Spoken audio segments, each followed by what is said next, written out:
Greetings, welcome ladies and gentlemen back to the Welsh Esports League Season 9 Valorant Tournament. Now, we were in the playoffs last week. We got to witness the group stages, and my oh my, a fantastic little bout between the Sea Dragons and the Wizards, right? It was an incredible comeback. If you missed that, please check it out.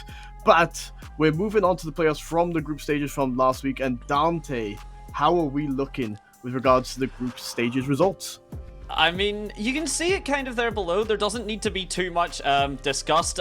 Dragons probably, and I'd say this with all the love, probably should have those 3 points, but the Wizards, hey, they played their absolute hearts out, and man, does it show. And this time now, as you'd mentioned, LJ, last week was still the bracket stuff, the playoffs. This time now, we are getting into our full-fledged best of threes. So this is now for all of the marbles, and it's going to be a very, very clean start, as you can see below. So for anyone that doesn't know, these games are happening simultaneously. So while we aren't going to get to see the Wolfhounds and Tribal immediately, I'm sure we will get a couple, and I'm sure there will be some highlights, as there always is.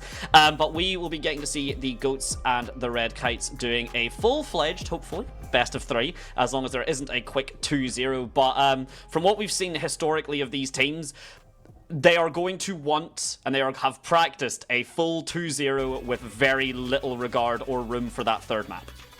Yes, indeed. The Goats quite notorious for their aiming prowess, right? They want to get in, they want to play almost like a deathmatch server, right? And take your head clean off. But we have received the map pick veto ban, so I'll kick it off with the first map, and then Dante will pick it up from there forwards. But the Goats have opened up with a ban on Haven. Which really, I mean, that's LJ. I mean, that's what you don't want to. If you don't want to play Valorant, you don't play Haven. If you want to shoot people in the head, you get rid of Haven, and that's exactly what the Goats have done. Kites then got rid of Split. Pretty similar. You don't really want to play that. It's just very compact. A lot of teams can really struggle with that map just because there's very little room to it. Bind then is gone. Kites have then managed to take out Sunset, which is very good for them, actually, because Sunset, that mid in particular. But ladies and gentlemen, if you know what the map pool currently is, that means we've got a triple threat in Corrode, which is Goat's pick, Pearl, Kites, and then the remaining pick is Abyss. So, I mean, LJ, you mentioned that the Goats really love their aim, and I don't think you can get three better maps that really do just coincide with, if you've got aim, you've got the game. Indeed, and Goats picking Corrode off the rip, right? We love to see it. It's a bit of a toss-up for a map that people aren't so used to, right? We spoke a lot last week between the Sea Dragons and the Wizards about those comfort, those traditional maps, the Havens, the Binds, the Splits even, right? And then this week, we have a stark contrast. I'm hoping to see some interesting comps going into this map. Okay, well, speaking of interesting, because, damn you, Everona. For anyone that doesn't know, it's a big deal seeing Harbour potentially on here, because finally the rework has come through. His Cove, which was like his big shield, that now gets activated separately to the smoke itself, so pretty big deal in terms of utility there. Probably save the rest of it just until Harbour decides to show up and join us, which I do believe with the updates and such, he certainly can now be a viable factor on some of these maps. We'll have to wait and see. At the moment, though, pretty solid lineups, I must say. Always interesting to see teams avoid Sova and Corrode just because of how big a deal people made with the Odin wallbang potential on this map. Indeed, it'll be interesting to see what strategies each team employs. We spoke about the Goats, that they want to play for those just straight aim duels. They'll try and support them and probably set them up for some deep dive sort of action. I can imagine with potentially, there we go, we've got the Waylay locked in, and we've got the Omen Blind to set them up as well. Double controller setup from the Goats, quite an interesting setup. They'll be able to work the map a lot more and give themselves options, whereas on the side of the Red Kites, we've opted for a double Sentinel setup, maybe potentially because they're starting on the defense.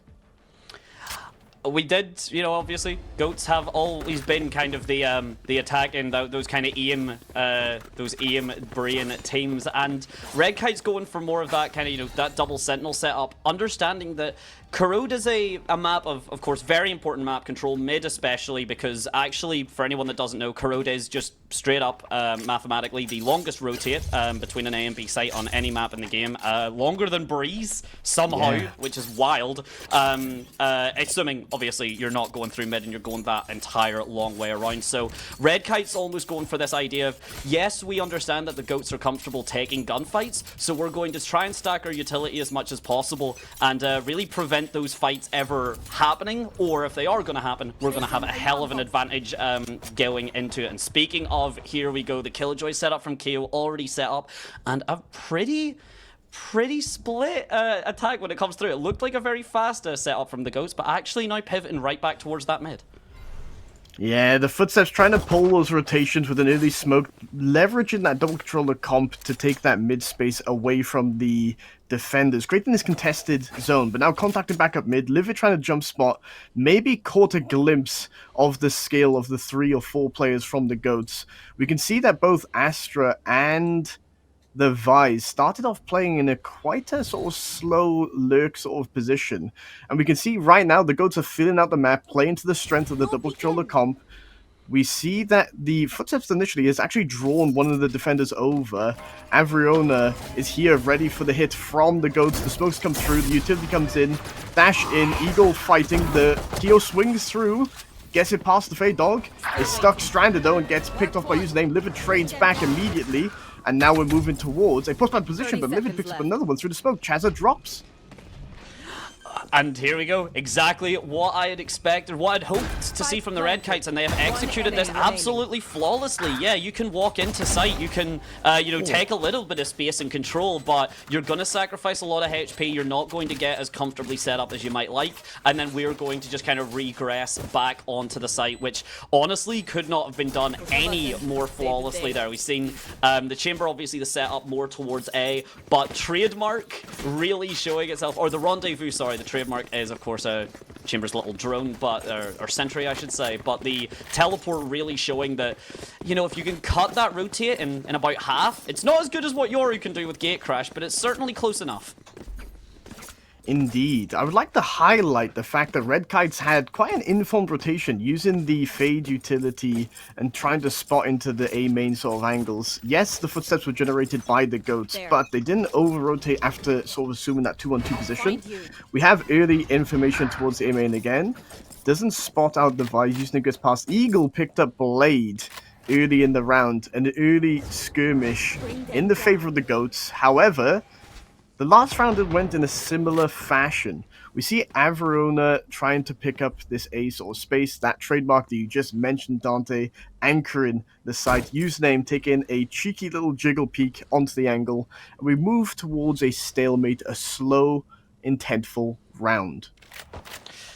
It's a big deal as well how impactful, how intent this push actually is, because Eagle has done a big buy here. This is an outlaw on a lost opening pistol round, and so far 2 picks have found their mark. This is why there are some people that have always said, maybe don't buy up on the heavy. Light shield is maybe safe enough. The outlaw can very much punish that, and Eagle 2 very, very big picks, especially on the Fade Jet. You can survive with, losing Blade, not the end of the world, but no Fade online is a big deal. And the GOATs, though, despite 2 frags up, they want to be fully 5-man stacked. They want all of the utility set up before they push through, and now we see the Paranoia come through on that elbow side to get all of the control, all of the space possibly. Prey trying to get his timing, can't get the frag, but at least can get out with his life. Livid trying to kind of match Eagle with the outlaw, but that is just a running Astra across the screen. At least good for one. KO able to get the equalized, and now the back and forths are going to come through as the spike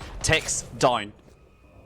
So we're in a post-plant retake situation. Livid trying to make space, creating pressure for his Chamber. Chamber gets one, drops, Chazza traded in a 1v2. Livid taps the bomb and is playing forwards. Wow, we saw a hit and a whiff initially during this initial site hit. He manages to get the skill behind, but the ones that come fast swinging up in his screen are the ones that are the hardest to hit. We're in a 1-1 situation. That buy-up from Eagle of the Outlaw really, really up to the times in the meta in terms of addressing that sort of habit, I'd like to call it, with regards to buying light armor. It was a very good highlight that you mentioned, Dante. What do you think we'll see from the Red Kites this round to try and get back into it? I mean, the economy, the buy kind of speaks for itself. Potentially a little bit of, I wouldn't say panic this early on, definitely not, but trying to force a kind of play now just from the shotguns alone. Eagle already picks up Livid. Of course, though, it is clove, so smoke's still online for Red Kites, but we can see how the goats are kind of playing. Their patience absolutely working out for them. Prey gets a little bit overzealous and becomes his own namesake. It's the Red Kites that are it's the goats that are the predators. So far, 3 frags, a 4th added on Averona, not even realizing that B has fallen, and unfortunately there's 1 man left alive. Blade has a teeny bit of utility to work with, but Eagle swooping in with the Outlaw, making sure there's not going to be anything more to be worked with, and already the ult online. That's a big deal for Eagle. Yes, he's been getting a lot of first kills, really early entries in the rounds, where then the round kind of stabilizes. We see a very disciplined approach from the goats, where they don't overextend, and then they work the map, slowly taking that space with the double controller setup. I'd love to keep an eye on Eagle with the first kills to first death ratio. It seems like they're taking a lot of initial engagements, and it's definitely working in their favor because they have their ult online now. It looks like we're going for a split A. Chazza set it up with a blind, Fade hit by it. We have Eagle in the front line taking the initial fight.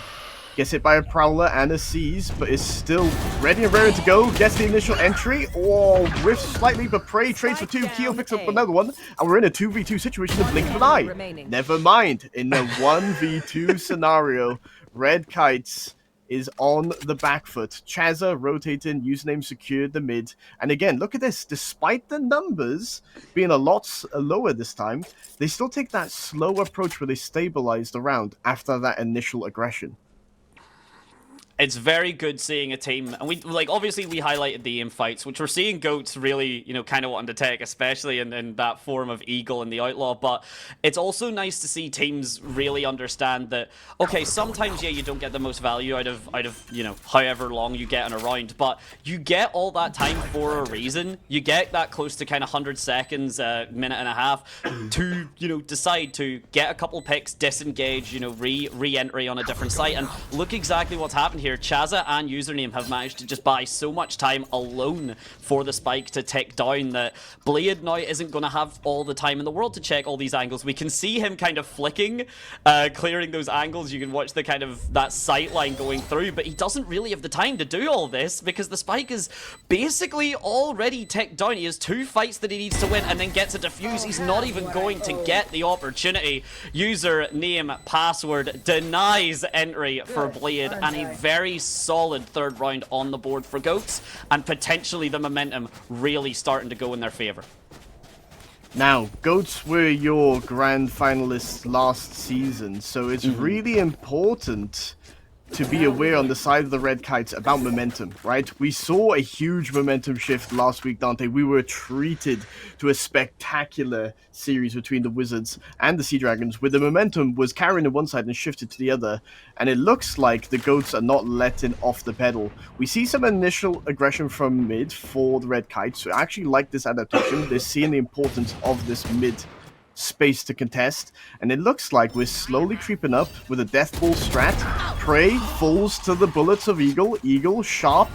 We see a blind come through. Chazza warding off the trade from Blade. Blade dashing back out, and we're already approaching a post-plant situation with Red Kites right around the corner. Here we go, and the goats have already adapted pretty severely. Eagle trying to do some shenanigans with the shorty. The backup though from username password is enough to take down Verona. Of course, then the frag goes this way, and already the Red Kites, they're not given that same space beforehand. And I want to, again, as you said, goats were the grand finalists, so we've seen a lot of this team before. We've seen a lot of the setup, but I really do have to point out just how impressive it is to, in my opinion, get pretty cleanly denied the opening pistol round. To get pretty confidently shut down. You get onto the site, you get the spike down, sure, but it was, what, a 3-0? Or 3 people still alive for Red Kites, on that. Goats have immediately changed up their game plan. They've immediately swapped out the executes. They've immediately started playing that time, that full 1 minute 40 that they've got online. And I mean, 4 rounds back to back, it's definitely working out for them. And this aggressive push yet again. LJ, you mentioned it before, but it's working absolute wonders for the goats. Yes, Anchor in the mid, despite being an attacker, he's holding down this space, ensuring that they don't get to creep onto the flank, right? Vi's not a traditional sentinel, doesn't have full map control, though the wall can alert you of someone's presence. They can obviously fake that. Oh, Prey in a position to try and get Eagle, however, Username shuts them down, or Chazza actually shuts them down, and Blade trying to fight off of that was shut down by Username, and now Red Kite's in a really scary situation. Porridge playing this dedicated lurking role, making sure the map control is theirs, and they ensure that they have the entire width of the map of Corrode in their grasp as the Goats approach the B site, where Livid has to pull off a miracle against a very low HP Eagle at the forefront. Porridge swings off, Livid committing the ult here, has to fight a lot of members here, 5 players diving on them. And now we're in a very difficult position for Keo, trying to get back into the round. Using it, making a lot of noise, gets taken out by Keo. Keo clean with that one. However, Kian takes him down to secure the 5th round for the Goats. And we're looking a little bit scared from the side of the Red Kites. The economy is not looking the best. But as you mentioned, that pistol round, their pacing and spacing, though similar in name, different things entirely, were really, really good, right? They were on top of each other, making sure they could trade each other and fight as a unit. We're seeing that from the Goats. I called it a death ball strat, right? It's very common in Asian Valorant as well, where they'll group together and execute together. What do you think about this approach and shift of or ideology, I guess, from the Red Kites? And we'll have to really see if it works out for them here. They've got the utility back up. They've got the guns back up, I should say, as well. They've got 2 incredibly strong ultimates, but what we're seeing from the Goats here is not only very aggressive use of the ultimate, a phenomenal flank watch setup and a phenomenal opening frag, but look, again, time and again, the Red Kites, they're not being given that same control of the site that they were initially. The lockdown goes down, can't see, initially goes to 4. The plan, of course, has to go off of it now. The trade comes through, the Steel Garden online, so anyone that wants to try and fight this for the Red Kites, they're gonna have just classics online. You can see everyone in KO, both there sitting through.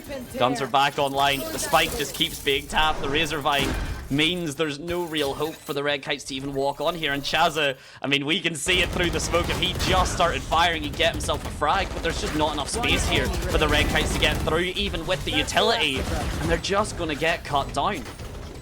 Yes, I was talking about the pacing, the spacing, right? And then they approached that round as a unit. There was actually 3 people in the B-Link connected towards the B site ready for this retake scenario. However, that issue that I've identified, Blade ran ahead of the retake utility from Keo. Yeah. And then they only had Livid in the position where they would then flood to get off-site.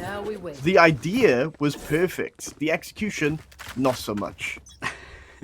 And that's those micro plays. I mean, that's what's going to punish you. That's exactly the difference. You know, half a second, a quarter of a second even, between the utility activating and, you know, you showing your face is the difference between life or death. And we now see, we hear the tour de force get activated. The shots are attempted. Eagle actually getting spotted out. Keo, beautiful little corner angle set up there. Chazza deciding just to get the ultimate online, get himself joined up with his team. Blade, a beautiful Guardian on this watchtower here. Manages to pick up 2, but the trades are just back and forth so quickly. Spike still not down, so is going to be sacrificing an additional member for the Goats here, and they don't have many members really to sacrifice. The Cosmic Divide not long online. Red Kites with the Nightfall should they so wish, and I wouldn't hate to see it used, but it's going to be a bit late. Everyone has it open and KO just sacrifices his life because of it. Prey not really in a position to support his teammate, and the Spike, it still needs planted, so essentially a 2 versus 1. Obscuring vision. Yes, we're shifting into that post-plant scenario is what I'd like to say. However, the Goats might be deciding the path towards CT to the other side of the map. They're not sure yet. They're trying to stick together, buddy system to ensure that they trade Chazza, who's the low HP individual in this scenario, Porridge, ensuring that he can get the value off of that. 20 seconds left. They were opting to go towards CT, and they've sold the idea. The Red Kites, you can see the pings on the map, are considering it.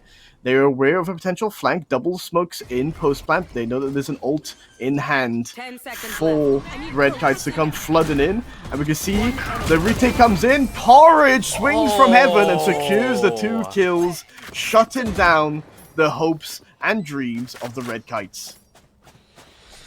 the Nightfall begets a nightmare for the Red Kites there. Unfortunate stuff. An excellent attempt on the retake, and again, 12 seconds left. Goats, you know, there's one man there really set up, all good to go, and he had to counter the Nightfall as well, but the positioning absolutely perfect. And that's the thing where when you see that 10 seconds kind of on the, you know, on the clock just before the spike is down, you sometimes see teams get a little bit antsy. You see teams get a bit over aggressive because their mindset is, if I kill the spike plant or if I deny that spike going down, then we win.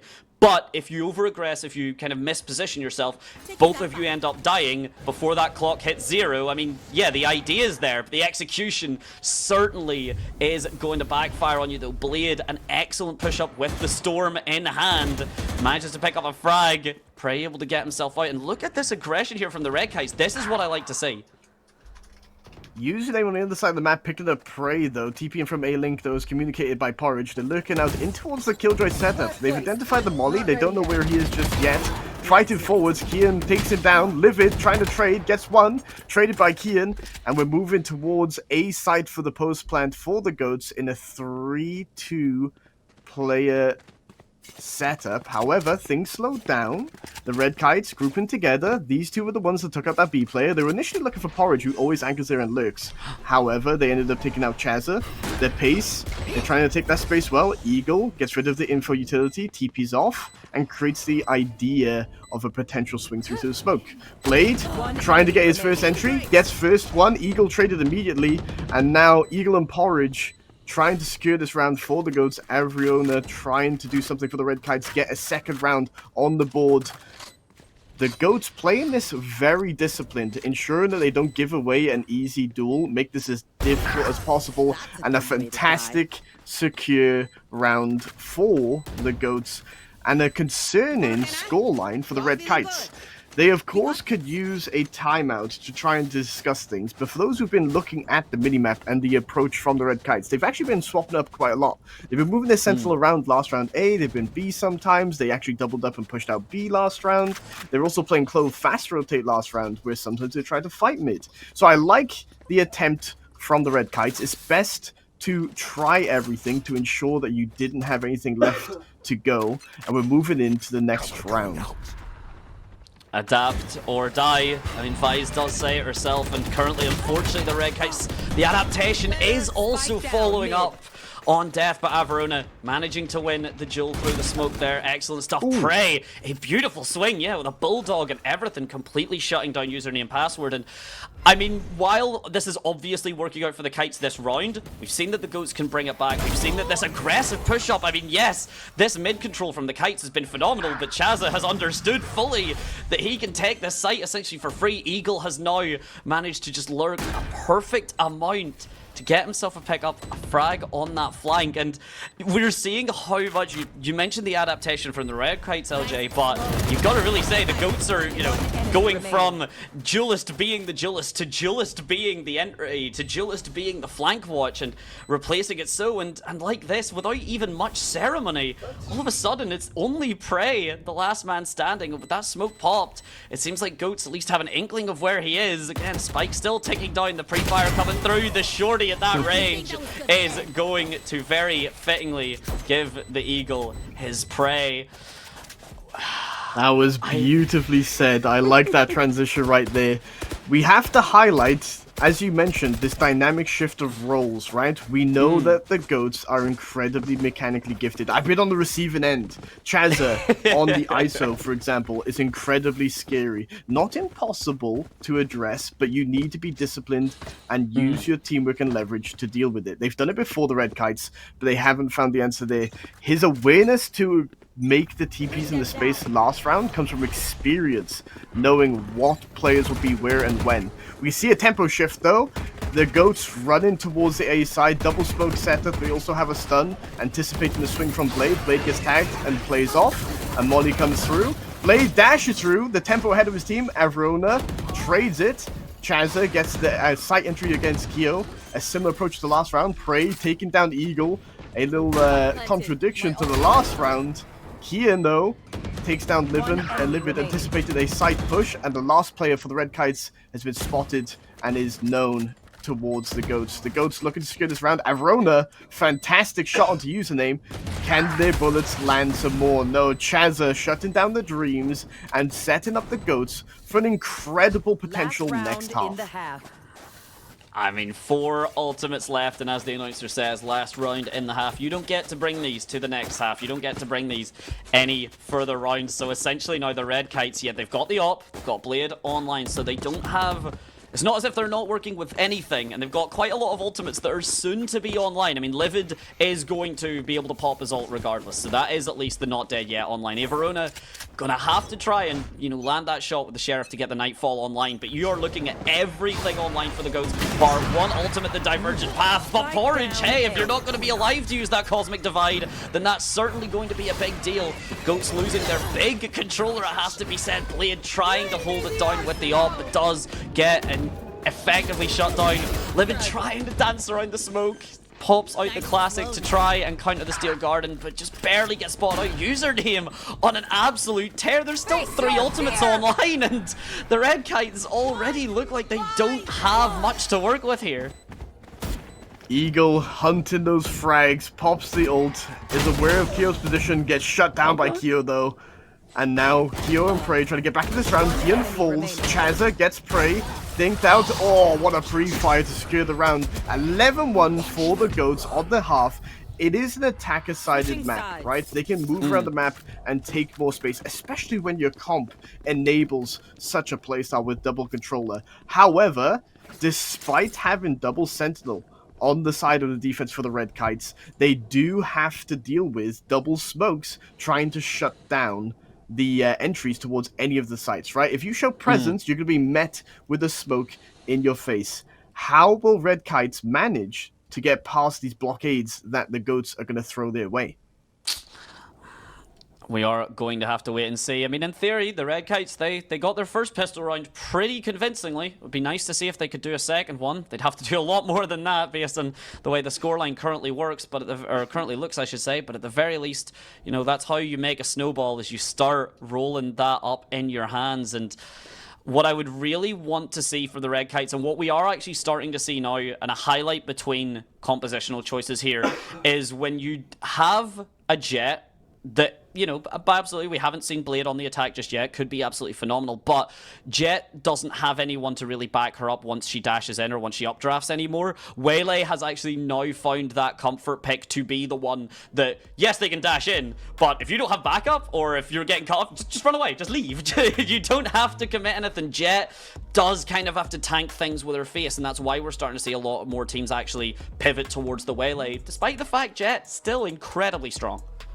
Yes, I feel like the current meta definitely favors Waylay a lot more, especially with the utility being a lot shorter in span. I feel like Waylay with the double dash, allowing them to get that verticality, allowing them to pivot into a different direction at the same time, really plays to the strengths where I'm not going to say that Jet's one-dimensional, right? But in comparison, Waylay has a little bit more flair to their options that's available for them. Now, we are, of course, in a tech pause. We have an 11-1 lead towards the Goats. And on paper, looking at this team's matchup, right, the Red Kites, a little bit more of a new team. Getting to the Premier playoffs is a fantastic achievement. And this map pick is the Goats, I believe it is. And so you can't be too hung up on the results so far of this map. That first round was convincing, it was concise, and we do have the Red Kites map pick coming up next. However, this map is not over.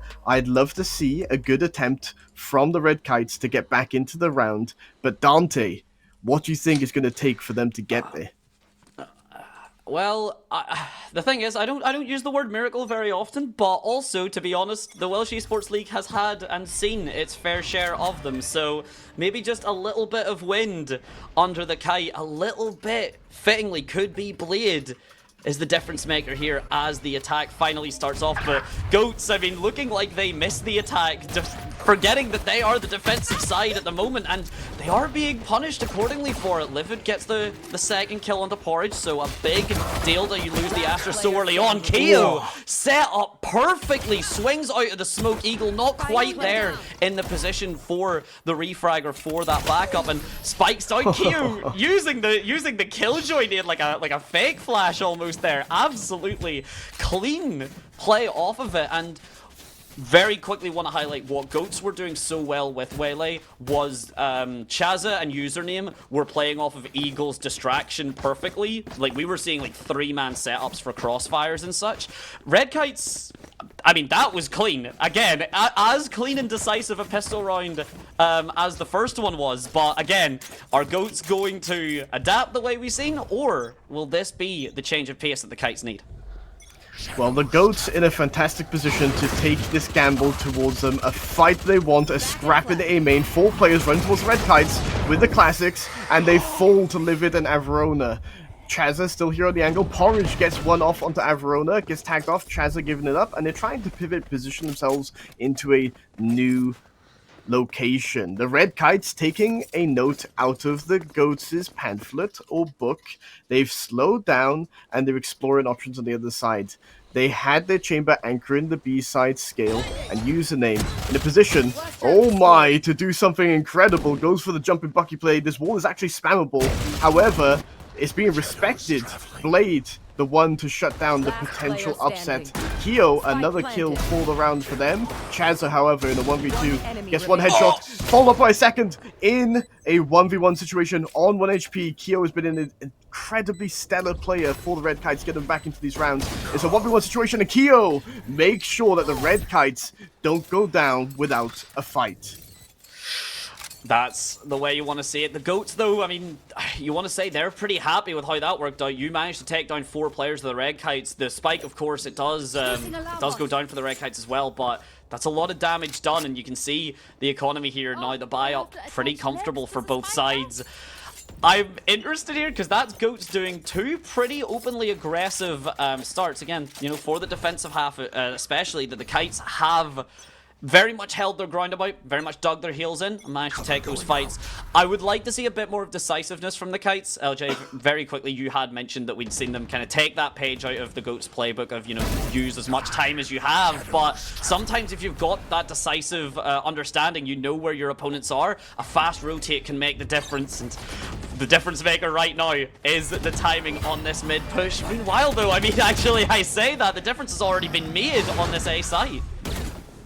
Chaza TPing up whilst the blind made sure that they were near sighted. They couldn't hear anything. Livid taking out KNC and Eagle. Livid not going down without a fight. Swings through. Chaza staying strong. Quite literally a raid boss in this game, putting the Goats to match point for the first game of Corrode. Now, you mentioned that, of course, the Kites are putting up a good fight.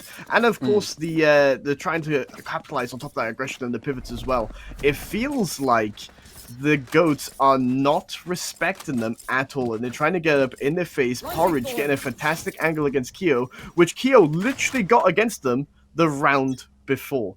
So it'll be interesting to see how they play this round. We have the Red Kites playing a bit more slow to mid, trying to get that mid aggression, address this aggression from Porridge. But Porridge, look at this, scaling up down to this side of the map, looking towards the smoke. He's considering it, but opts to play for a crossfire between themselves and Eagle. But it looks like the Red Kites have an inkling as to this potentially being here. Blade checks both positions, but falls to Eagle. Eagle dashes out. Porridge, left alone, is trying to fight their way out of this position. Livid shuts them down. Eagle now anchoring the mid, trying to stave off the Red Kites' scale. One thing I want to, because of how confident we've seen Chaza as well play so far this entire set, I was quite surprised to not just see a pretty immediate from the shadows just to try and get into the Red Kites backline, especially with the aggressive push we've seen down the mid there, just to really force all of that control for the Goats. So far though, the patience, the respect, it's all added up 40 seconds left on the clock. Only one player down on each side. And, I mean, yes, having no Astra for the Goats is a big deal, but you've still got that Omen, so there's still plenty of smokes. There's still quite a bit of control. And actually, it's all down to username and password to control this B site here. Everyone else is kind of leaning more towards the A site. The steps are now coming through. Username is going to get that information. Turns the flash, gets the first frag as well. Not going to be able to find any more, but buys quite a bit of time for his team to rotate through. Not dead yet is Livid. The spike still going to get planted, but now that frag has to be found if the Red Kites want to keep this a 3v3. Chazza keeping away from Livid, trying to ensure that they don't give the body away, to ensure that they get back into the round. Put them into a man advantage situation, and also Keo on 1 HP going into this round. Retake. Eagle finding Keo, the one that was on death's door, and Chazza takes down Avrona to secure the round and the first game for the Goats. It was their map selection, and they were very convincing on the attack. Their defense was confident. However, the Red Kites were definitely putting up more of a fight, and each round wasn't exactly a stomp, right? Every single time, the Red Kites had an opportunity to get back into the round, and they made sure that they communicated through their bullets, hey, we are not out. We are definitely a threat. You have to respect us. Now, of course, I love to see the confidence from the Goats. However, it's nice to see the spirit from the side of the Red Kites as well, playing in this Premier Elimination playoffs. We're going to potentially look towards the next map for the Red Kites to be a little bit more confident, is what I want to say, Dante. But what do you think they need? We talked a lot last week about Vibes Merchants. Do we think that the Red Kites need someone to step up for that mantle? I think that's pretty necessary at this stage, and from what we've seen, there is definitely that kind of opportunity. I think Livid and Keo in particular always seem to be the kind of ones that do bring the energy for the Red Kites a little bit more. Goats, from my limited experience, I mean, I've never fought against them, but from my limited experience and from seeing them play, it almost looks like everyone is quite a vibe merchant. It almost looks like everyone from the Goats are more than happy to kind of keep that mental going, which is a very scary team to go against. It's a very scary team when you've got 5 people that are all very confident, you know, that are all able to kind of, you know, brush off a round loss, you know, it happened, move on, and just meet you again head to head. And if the Goats can do that again, we could see a very, very swift end to this best of 3 here. We do move on to Pearl. I would like to see exactly what was being done initially from the Kites, which is just don't take the gunfights. Don't try and, you know, give up, or don't try and, you know, really fight for that space when it's not necessary. Yes, okay, you need to play it back, pivot a little bit more patiently, but it's not the be-all and end-all. You can take those fights on the site, and Pearl does allow that a little bit more. You've got that mid-doors, that art side, but at the end of the day, everything kind of collapses back onto those sites. Yes, and I fear that the Goats played a lot of split sort of approaches initially before pivoting into that slow sort of disciplined around approach, right? So I fear that Pearl might actually play into their strengths, despite the fact that, of course, it is the Red Kites map pick. The Goats will be starting on the attacking side, but in the meantime, we'll be looking to go to a break, and we'll catch you right after it with Pearl from these 2 incredible teams in the Valorant Welsh Esports League. Catch you in a bit.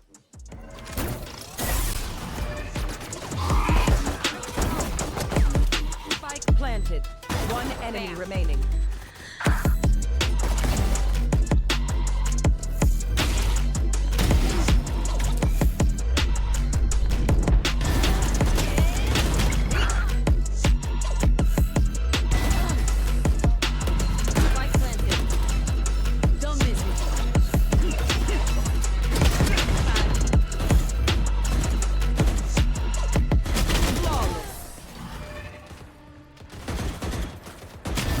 Ultimate's ready.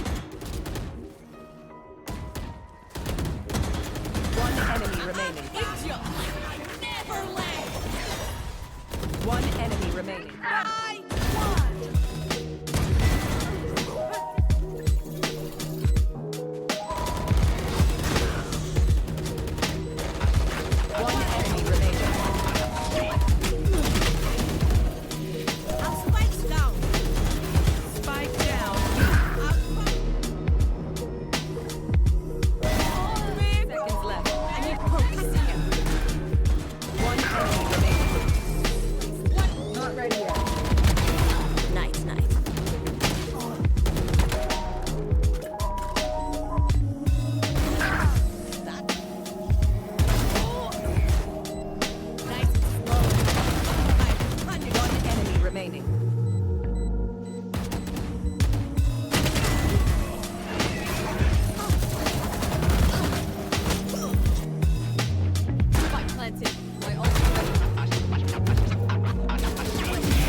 Welcome back, ladies and gentlemen. Myself and Dante were just talking about the Waylay versus Jet sort of contestant point, right? Between the characters themselves, of course, as well, between the Red Kites and the Goats. One thing that we wanted to bring a major highlight point to as well was Eagle with the Waylay, and again, that versatility, talking about how Jet isn't truly, right, one-dimensional, but nowadays, with the sort of agent power creep we're talking about with the agent releases, definitely Jet's feeling a little bit lackluster in comparison, but Eagle with 5 entries and setting up both username and Chazza was incredible. But Dante, Chazza's performance.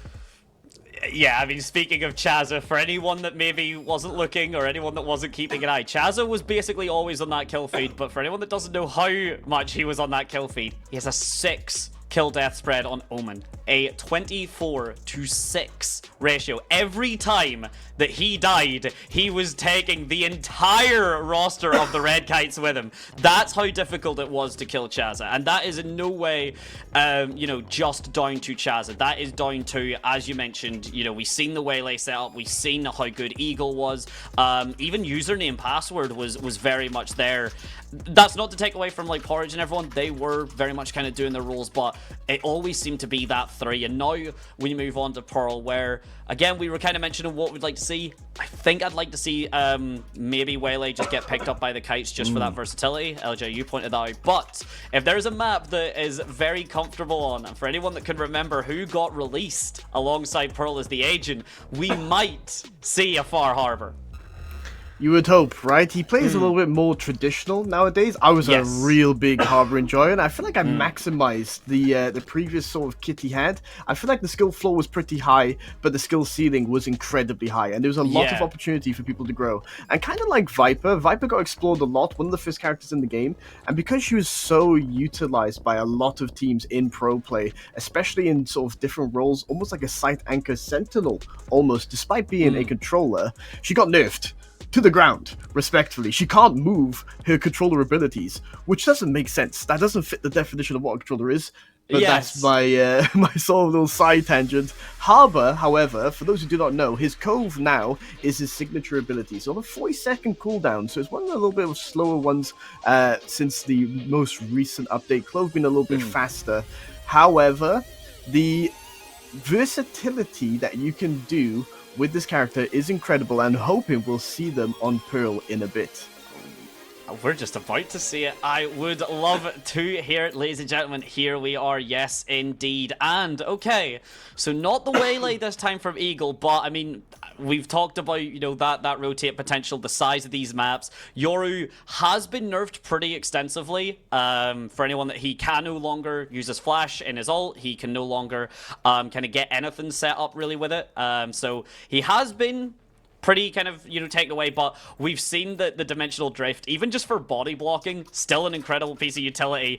But you can see the setup here. If you were to ask, what team do you think really just want to take fights and, you know, and click heads? I mean, you have to worry about the 24-and-6 man with a bulletproof shield. Yes, it's a scary look. I mentioned him on ISO in the round or the game before. I've seen his bind performance as well. It's an incredibly strong mechanical character. And you can look at the win condition, right? The goats are locked in. We see the red kites still contemplating what sort of win condition they want to go for. But my IGL experience is telling me, talking about the nerfed Yoru with his ultimate, right, still has a lot of information that they can pursue in that ult state, right? And Chazza has almost like a skill shot ult. It's not the tightest skill shot, let's be honest. It's quite a big ult for ISO. However, ensuring that the ult can hit, especially against the Sentinel, creates a lot of opportunities for site executes, even more so for combos with the fragile and the utility disable as well. So it's an interesting approach from the goats. I can very clearly see a win condition for them going into this round, and the red kites have opted for that double Senti approach again. Of course, started on the defense. Keo, we have to mention, was an incredible player, stepping up for the side of the Red Kites. Blade struggled a little bit. However, we were talking about this during the break. I fear that them starting on the defense didn't allow Blade to be enabled as much. And the rounds that we really saw Blade shine was when the Fade was setting them up with utility to take B main on Corrode. So I wonder how that will play going into this map. We will have to wait and see how it unfolds. Running into a Vise is always a difficult task. That Arc Rose to cover up, you know, that kind of deal with that very hasty aggression.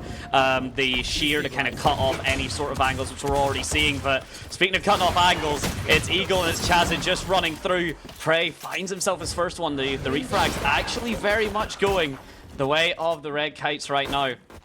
Okay, we'll try to do the jump and right click here, username password though, an excellent lurk. Finds himself one, and very quickly, this has unfortunately fallen. Keo with a double for the right click. Okay, just manages to shimmy himself back into the stars, forces them to align, gets the spike down, and Porridge now has to try and fight this. And fight his angle, get this spike, a 2 versus 1, get the plant down as well. We'll see if he's given respect, if he's given the time, tries to fake the spike. Just waits it down, just tries to see if he can find it. That is a very awkward angle. You can wallbang it, but he's chosen basically the perfect corner to try and keep his life. But Blade will swing through, and actually, Blade jumping over to the Vise. That could be the difference maker here. Yeah, more passive approach, the double Senti that we just highlighted within the round for the Red Kites. And Keo, you shine a light on them, and they will show you why. They were the star for the Red Kites in the previous round. Taking that aggression, taking those fights, making the plays, quite literally making the difference for the Red Kites right now. Stepping up to fill the role that they were honestly filling pretty well in the previous round. Now, the Goats, despite dropping that round, look like they want to opt for a split A. I really like their approach using the Fade utility to ensure that the Fragile from Chazza hits or has a lot more intention of hitting. We can see it's quite a fast-paced approach to the round. Prey stuck in a sore situation where he gets blinded. However, Porridge is blinded by his own teammate username there to make sure that he doesn't fall to it. Chazza taking out Keo, the raid boss from the last round. Now Blade trying to anchor the site, has so many targets to deal with, and Chazza getting killed with a stinger at that range. And another to follow up, Livid dropping on the Fade, and now Avrona now on the smokes. Gets revealed, is getting spammed. Eagle taking the fight, usually swinging through, and Porridge secures the round for the Goats.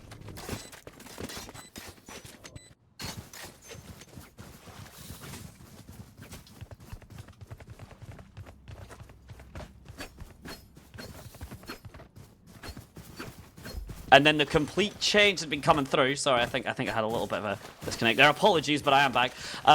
Very much kind of to build off what you were saying, LJ. It has been a certain just reflection of game one. The initial pistol round goes the way of the Red Kites, and then we see an adaptation come through, and all of a sudden the second round it goes immediately the reversal as well.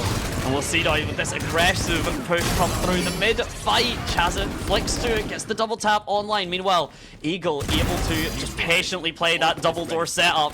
And Chazza yet to really even take a bit of damage. Kianci backing him up, and already, not only have we got the site control, not only is the spike about to go down, but that kill contract is online, and that second round already found for the Goats as well. Just, it's very clean from them. And what a prime time for the kill contract. Chaz's ult online going into a buy round for the Red Kites in a double Senti setup, right? They might be looking for the Vise here, they might be looking for the Killjoy. However, it's gonna be a difficult round for the Red Kites to deal with this. Dante, what do you think the Red Kites could do to address this incoming execute from the Goats? Try and beat Chazza. Try and beat Chazza in this kill contract is exactly what you're going to try and do. And actually, Blade does it. Prey matches him. Blade then walks out with a second one from the Astra Stars. An absolute masterclass. Okay, we didn't get to see it, but How do you kind of hold the tide? How do you prevent the goats from just running over you? Win all of your fights that decisively, and as long as you can keep this momentum coming through, look at where the Red Kites are positioned. They have absolutely got the 2 remaining members of Goats in this trap. The jaws just waiting to shut. We'll see if the Red Kites do overcommit in any way. It looks like the setup. Oh, they're living. The timing is so unfortunate. Blade can't even find the shots either as well. That was pivotal. Blade needed to get that, and the refrag not quite there. All of a sudden, with the footsteps as well, we have went from what was going to be a guaranteed Red Kites round victory, and now suddenly Keo has to do everything. We went from the Red Kites demanding that respect to usernames saying, no, respect me instead. Keo trying to get back into the round. Kian only on a Bulldog here, up against a Phantom. However, the off angle definitely favors, and he sprays down Keo to secure the round for the Goats. A very fast execute, Blade as sharp as ever, stepping up for the Red Kites. However, they let off the gas. They had such a fantastic round. The positioning, as you said, Dante, was incredible. They had everything checked off, all corners cleared. They just had to play off each other, and they crumbled when it mattered most. Livid, one of the most pivotal players early on for the Red Kites, getting a lot of kills on the Clove previously on Corrode, seems to be struggling a bit more in this round, or in this game. Just a little bit, and it is difficult, you know, especially to try and keep that momentum going. I mean, the 13-3 is going to be a difficult kind of differential to recover from, to kind of focus your mindset on it, but at the end of the day, that's exactly what you have to do. The Goats, though, not really wanting the Red Kites to be able to give any sort of space. We've also got the Steel Garden online, which I imagine we're going to be seeing in just a moment. Eagle, what I actually really like that, pushing through on Art with his team and then immediately using the Dimensional Drift just to rejoin in main. The Spike actually getting tapped, let go of. Kianci still trying to now get that planted username password, okay. Trying to hold down Art, not going to be able to get it as much as he was hoping for. Excellent shot now. Plays off the flash shot. That is okay. That was optimistic from Eagle. But at the very least, the frag still comes through. Chazza rejoins the fight. And 3 ultimates online when they're that strong from the Goats. You've got 2 to match with the Red Kites, but we're going to see if it's enough.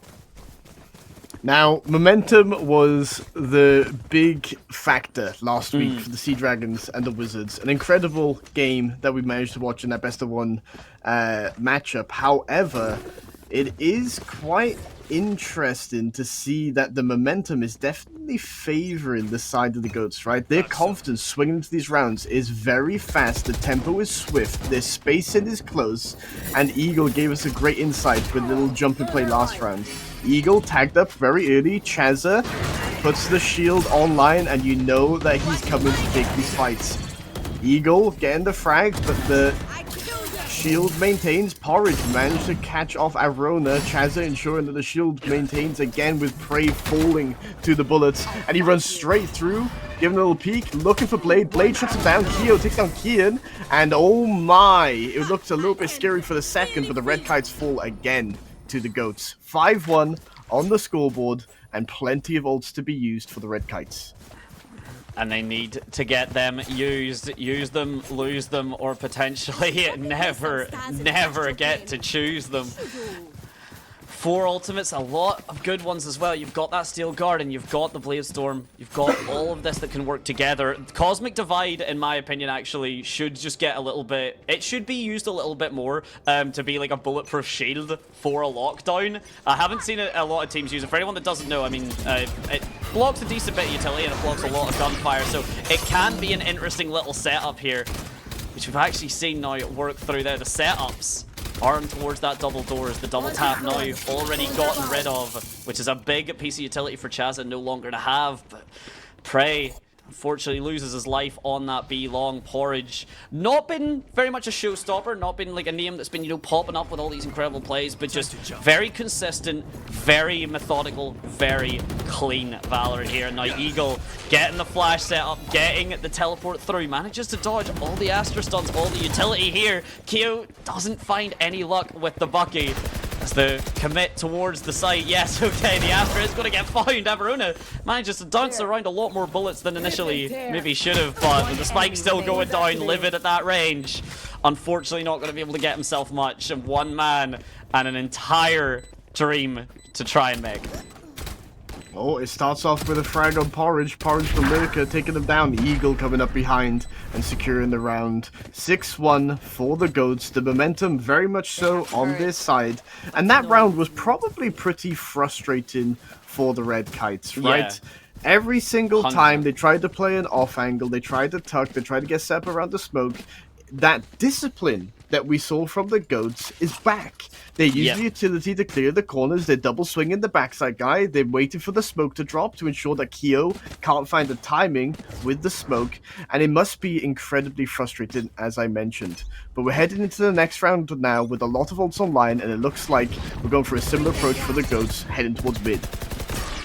Here's a big deal. We never really got to point out, because we've seen one kill contract use, a second one now does go online. It does actually find another target. Chazza this time, the one to walk out of it, but the angles that Pearl allows, Nightfall is another big ultimate where, like, these are all very kind of tight, long alleyways. Porridge maybe forgetting that that's not a mirror and that is in fact the opponent. Astra does manages to get his shots off in the end, and Chazza, a one-man army, just locks down this entire mid, uses the kill contract to pick up one, and the rest is just all aim. Blade is, yes, of course, able to shut him down, but username password with the lurk, with that remaining map control.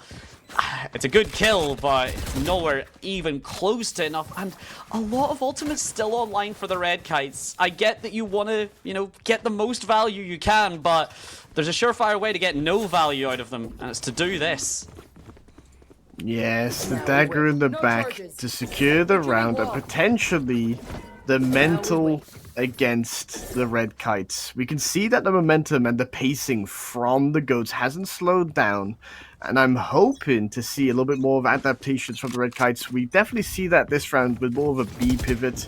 The molly that they use to address the shield up from ISO is a nice touch that I've seen them apply towards doors. It looks like they opted to do it towards art. There we go, the shield falls. They punish it. And now the Red Kites trying to slow down this incredible, unstoppable force from the Goats. They've slowed to a halt, and they don't have Porridge looking the B-long angle this time. He's actually looking towards the A main. So now we creep up, and we see that discipline sort of approach to the game. Fadol comes through for the info. Keo at the front line trying to deal with this. Gets one. Eagle falls. Chaz is still alive. Livid picks out Keo from behind. The Fade matchup. Avrona falls to Chazza. Chazza happy to take these fights. Livid though, jumping out the smoke and goes for another. Blade on the other side of the smoke didn't get spotted by Username. Username, however, falls to Blade. Blade saw them and heard them. And now Porridge in a 1v2 situation, trying to recover the bomb from the grasp of the Red Kites, move into a post-plant scenario. Surely not again. Surely you do not give this away.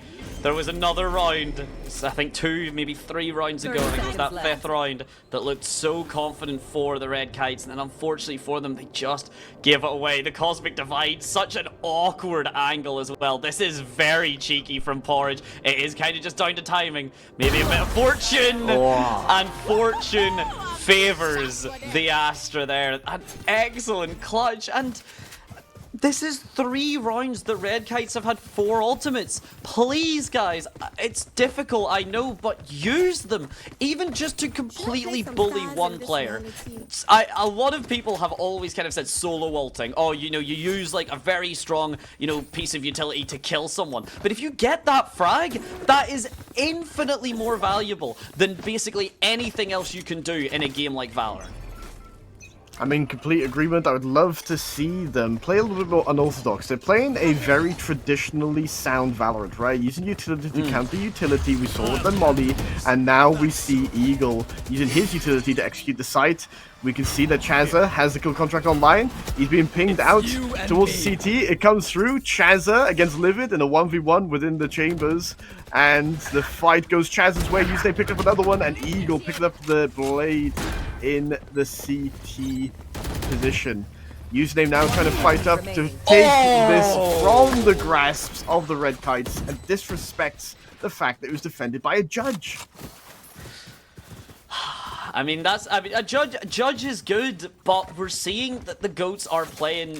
We've seen how many times they've like swung into buckies, how many times that they've like had to fight those really close quarters angles against shotguns from the Red Kites, but they've been showing a pretty solid masterclass on how you counter that, on why you wide swing these angles as much as you do, why you do kind of alternate the pacing between like a full wide swing and a very, very decisive, you know, just small little like tiptoe peek. We're seeing how it's working out for the GOATs. We're seeing how it's completely collapsing for the Red Kites. Already a man down. It's a big character to lose. Vise has gone. The Steel Garden isn't even relevant. Averona finally able to pick up 1 kill with the judge, make it actually a second. Eagle with the Outlaw gets the spike and manages to gate crash their way right back onto A main, gets themselves an angle onto Prey. Meanwhile, username password never left art school and is painting a victory screen for the GOATs and to put them on to double digits. Sees the elbow first. The shots are a little bit shaky. You can see the frustration, but it's Eagle at the very least to dig his talons in and secure the round.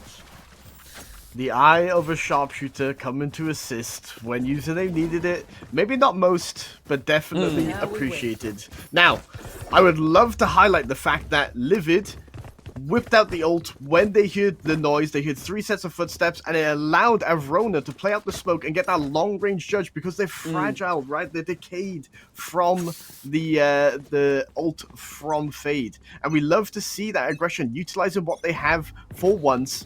We've definitely seen a lot more ults coming outside from the side of the GOATs. An early fight, Prey wins it against username.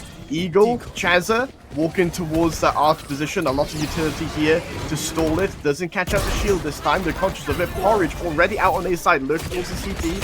Flash comes through. A spam. The shield falls. However, players are still alive. The strength of ISO is incredibly potent. And Porridge, with a deep angle, deep position, is creating a thorn in the side of the Red Kites. Blade takes him down. However, immediately traded by Chazza, who just saw an arc.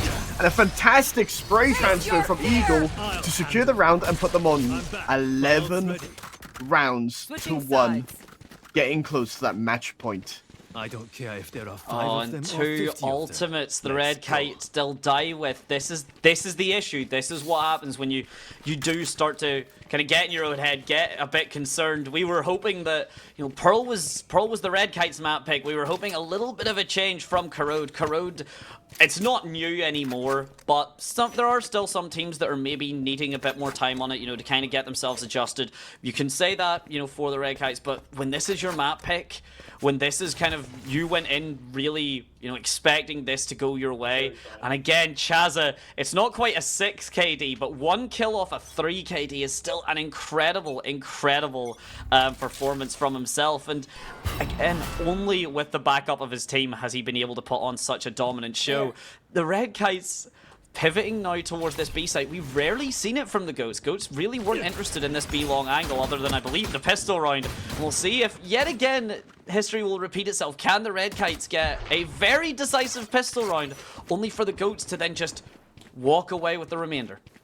Yes, history might repeat itself again. Username positioned up close, anticipating a pivot in the mid-round. However, there's a good read from the Red Kites. They're scaling towards this art angle. They've been dancing around, trying to check if anyone's face-checking this, and so they might be anticipating potential utility to ensure that they don't have to face a player here, and they can get the momentum to dash towards Chazza on the site. However, you're versing the raid boss on A site, and Eagle has come to support.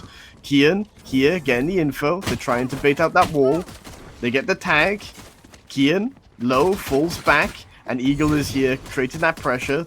The fragile coming through from Chazza, and Eagle taking a very good and strong position to ensure that they don't get run down on A. However, there's a mid-round pivot, and username hears the entire thing happening. I mean, that's exactly that's all you really need from this setup here. Yes, okay, a shorty kill would obviously be fantastic, but look at what is capable there. Eagle is able to push through, find Averona. Now, Porridge kind of maybe about to demonstrate how you hide in a smoke with a shotgun, and it is usually with the backup of your teammate who's able to use the right clicks to all of their advantage. With 0 seconds left, Eagle actually does find Keo towards the end, towards that mid side. The spike falls Are we Match point. possibly going to see here a 13-1 from the Goats? It does look pretty hopeless from the Red Kites. At this point, it's do or die. All the credits you can spend, burn through them, because you may not get to see another tomorrow. Yes, no regrets. Try something different, commit to the round, and see what sticks. We can see that there was actually a good level of respect from the Goats towards the Red Kites, right? Both pistols last round and the first pistol this game went towards the Red Kites. Now we have Kian running up with Eagle. Oh! Managed to bait Kian getting 2 there, traded immediately by Arona. Eagle trying to take the odd position back, anticipating an A split. Chazza, the raid boss, gets taken down by very good utility usage.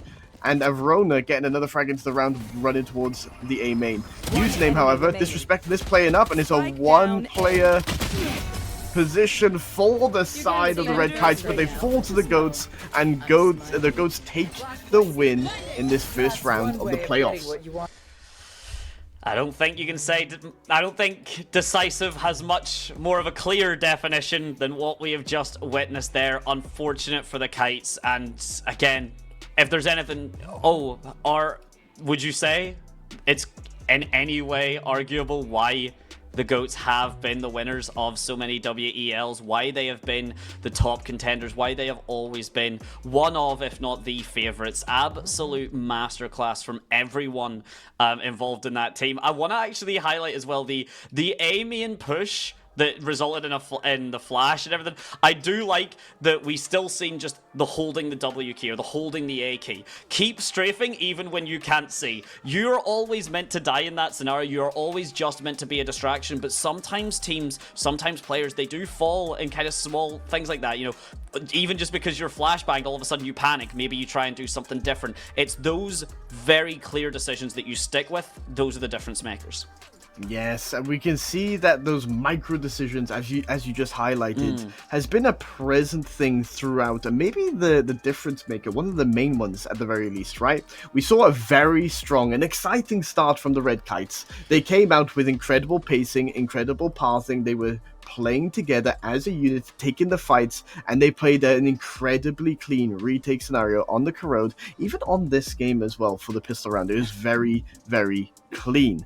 However, we saw a momentum shift when we saw adaptations come from the Goats, and they were first to make it, and I fear that the IGL or whoever's making the shot calls for the Red Kites is potentially trying to play a traditional Valorant, when in reality, you're up against an absolutely monster of a team because the confidence is through the roof.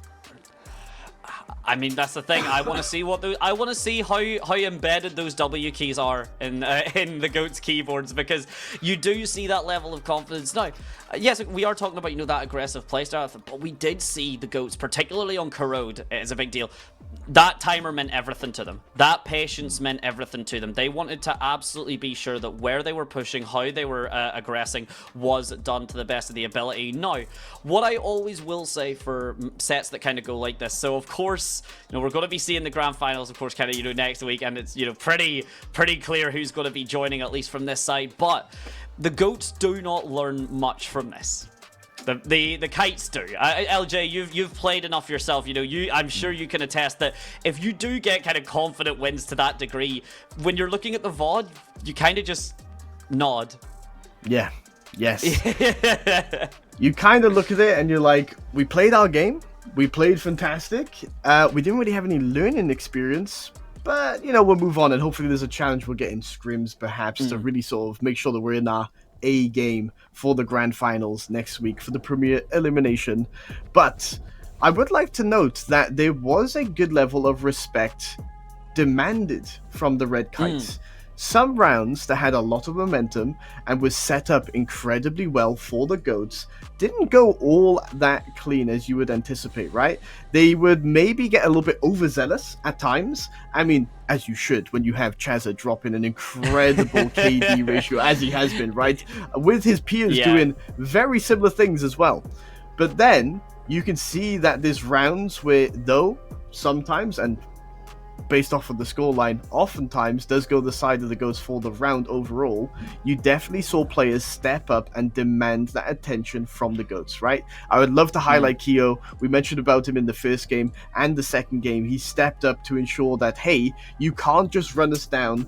You have to respect us. We have utility to address what you're trying to do. However, sometimes misplaced, right? He wasn't always in the right place at the right time. They have a double sentinel setup as well. So the win condition, though, could have proved fruitful for the side of the Red Kites. I feel like just that momentum and honestly the confidence alone from the GOATs smashed any of the hopes that the Red Kites had for that game. I think it's pretty clear to say that, and definitely no debates about it here. One kind of final send-off just to both of the teams in regards to it would be, LJ, as you said, a bit more traditional Valorant works against traditional Valorant. Traditional Valorant does struggle against, as you said, you know, those kind of very aggressive, very much we just want to take those, that deathmatchy sort of style that you alluded to earlier. Traditional Valorant does struggle with that. But ladies and gentlemen, now that means that the best of 3 already done. It was a pretty quick one, all things considered. But that does mean now we will be moving on to the grand finals next week. So, of course, the standings and such, they don't get updated live, but they will get put through very quick. So keep an eye on the Discord and such there. Keep an eye on the socials, of course. Myself and LJ, I believe our ats are just our ats. So if you want to, you know, join us on Twitter as well for any shenanigans, please very much do. And LJ, just before we let the beautiful people off, is there any last sentiments for them? Well, this is my last cast for this Welsh Esports League Season 9. I've been, obviously, doing this for yourself, Dante, and you've been an incredible leader for me learning this casting role, and it's been an incredible opportunity to cast alongside you, so an extended thank you to you, of course, as well as the broadcast talents. They always do an incredible job, and the transitions and everything have been really smooth. We've been highlighting that just before this broadcast as well. You'll be joined by Maddante next week alongside Charlotte casts for the grand finals, and of course you'll see the GOATs returning to step up and defend their title to become the Welsh Esports League Season 9 grand champions in the Premier elimination. So thank you so much for the stream. Thank you again, Dante, and I'll catch you guys in the chat next time.